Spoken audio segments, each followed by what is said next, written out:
स्वतःला नाही तर देवाला उंच करता. स्वतःच्या नावासाठी नाही तर देवाचं नाव उंच करा. देवाचं प्रेम द्या. देव प्रेम आहे आणि ते प्रेम वाटा. राग नाही, प्रेम वाटा.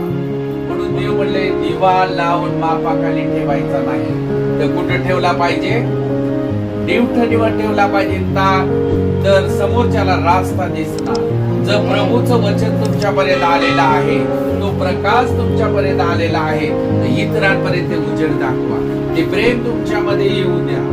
ते प्रेम येऊ द्या. त्या प्रेमापोटी इतरांपर्यंत सुसमाचार जाऊ द्या. तर त्या सुसमाचाराने त्यांचं जीवन बदली होईल. त्यांच्या जीवनातले प्रॉब्लेम सॉल्व्ह होतील. त्यांच्या जीवाचं परिवर्तन होईल. जर तुम्ही तुमच्यापर्यंत ठेवणार तर आपण जमिनीत कोरल्याप्रमाणे आहे. देव तुम्हालाही विचारणार तू काय केलंस, मग तेव्हा आपण काय बोलणार? काय म्हणणार? आपण काहीच बोलू शकत नाही. अंत समयला ते देखील प्रभूकडे उभे राहणार आणि आपणही राहणार. ते म्हणणार प्रभूजी तुझे लेकरं आम्हाला नाही सांगितलं. जर सांगितलं असतं तर आम्ही तुझ्या राज्यात आलो असतो. आम्ही तुझ्या राज्यात हालेलुया. तर देवाने पहिल्याला 5,000 रुपये दिले एका मनुष्याला. त्याने 5चे 10 केले, 2चे 4 केले आणि एकाने पुरून ठेवले. तर आपण कोणाची निवड करणार? 2, 5. तसं करणं गरजेचं आहे. जर तुम्ही करता तर देवाच्या राज्यात आहात. तुम्ही वाढा, देवामध्ये वाढा.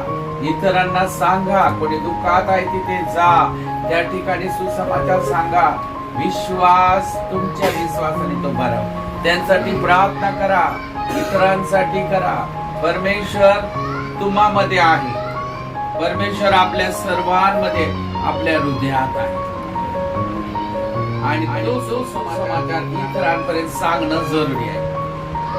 हे 5 दिवस हे लेंटन समय देवाच्या जवळ जाणं आहे, पश्चाताप करणं आहे, देवाच्या वचनामध्ये वाढणं आहे. हालेलुया. विश्वास महान आहे. तुमच्या विश्वासाने देव तुम्हाला सोडवणार. हालेलुया.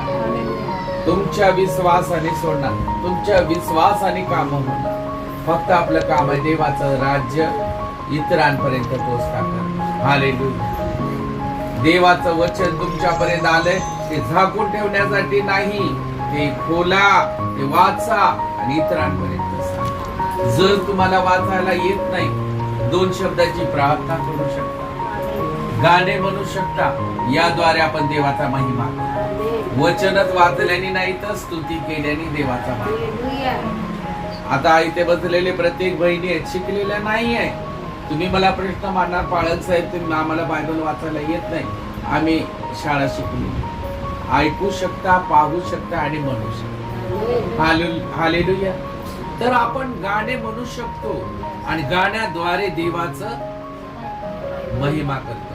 आज कित्येक गाणे वचनावर आहे. गाणे परमेश्वर माझा मेंढपाळ, 23व स्तोत्र. परमेश्वर माझा मेंढपाळ आहे, मला काही उणे पडणार नाही. हे गीताद्वारे पण आहे गाणं. तर देवाचा महिमा तुम्ही गाण्याद्वारे पण करू शकता. हालेलुया. विचार करा की देवाचं राज्य, देवाचं सुसमाचार आम्हाला इतरांपर्यंत सांगणं गरजेचं आहे. पुरून ठेवू नका. जर तुम्ही तुमचं जीवन देवाचं वचन आपण समजून सर्व काही गोष्टी ऐकून आपण न बघितल्यासारखं जर वागता तर तुमचं जीवन काळोखामध्ये आहे. हालेलुया. कळून न दिसल्याप्रमाणे, ऐकून न ऐकल्याप्रमाणे जर करता, पुढील दिवस भरपूर कठीण आहे. तर आपलं जीवन काळोखामध्ये जायचंय का? नाही, देवाच्या राज्यामध्ये वाढायचं. तर आपल्या जीवनाचा बचाव करायचा असेल तर विश्वास ठेवा, वचनावर विश्वास ठेवा आणि त्या प्रेमावर विश्वास ठेवा परमेश्वराच्या आणि सुसमाचार इतरांपर्यंत सांगा. तुमच्या एक सुसमाचारने कुणाचा जीव वाचेल. तुमच्या एक सुसमाचारने कुणाचे आजार बरे होतील. तुमच्या एक सुसमाचारने कुणाचं घर तुटलेलं बसेल. हालेलुया.